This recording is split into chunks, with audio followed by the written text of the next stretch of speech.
அனைத்து ஊடக நண்பர்களுக்கும் பிற்படுத்தப்பட்ட சமுதாயத்தினர் உரிமைக்கான கூட்டமைப்பு எஸ்எஃப்ஆர்பிசி மற்றும் ஓபிசி ரைட்ஸ் இயக்கங்களின் சார்பில் வணக்கத்தை தெரிவித்து, இந்த பத்திரிகையாளர் சந்திப்பு என்பது நேற்று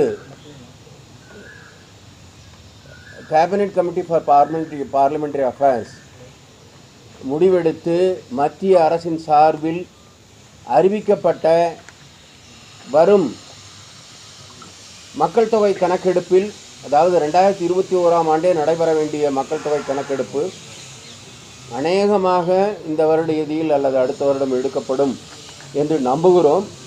அத்தகைய மக்கள் தொகை கணக்கெடுப்பில்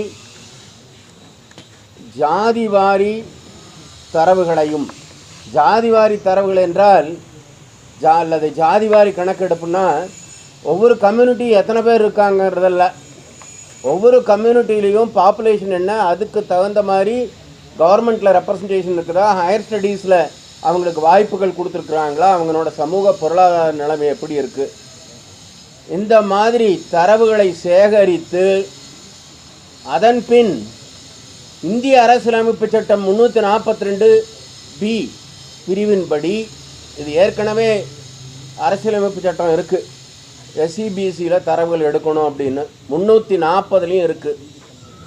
ஆனால் அவங்க இதை பற்றி கவலைப்படல இத்தனை வருஷம், ஏதோ இப்போவாது கவலைப்பட்டது சந்தோஷம்தான்.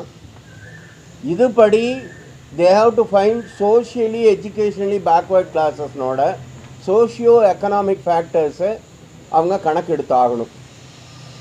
மதர் ஆஃப் ஆல் லாஸ்ன்னு சொல்கிற இந்திய அரசியலமைப்பு சட்டத்தில் நான் சொன்ன பிரிவுகளின்படி அவர்கள் எடுக்க வேண்டிய தரவுகளை 1931க்கு பிறகு இப்பொழுது எடுப்பதாக அறிவித்திருக்கிறார்கள்.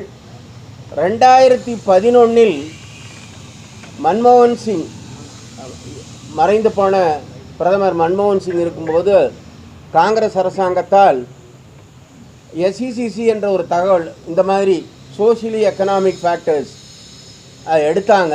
ஆனால் எடுத்து அதை அறிவிக்கலை, அதை லாக் பண்ணிட்டாங்க. லாக் பண்ணி that was transfer to ministry of rural development something transfer பண்ணிவிட்டு அதை இன்றைக்கி வரைக்கும் அதை வெளிவிடலை. கேட்டால் மராத்தா ரிசர்வேஷன் கேஸில் அதை கேட்டபோது அது ராங் ஃபிகர்ஸு, அதனோட சரி அந்த ஃபிகர்ஸ் எல்லாம் தரவுகள் சரியில்லை அப்படின்ட்டாங்க. ஆக பிரிட்டிஷ் பீரியட் 1931க்கு பின்னாடி 94 இயர்ஸ் கழித்து அகில இந்திய அளவில் கேஸ்ட்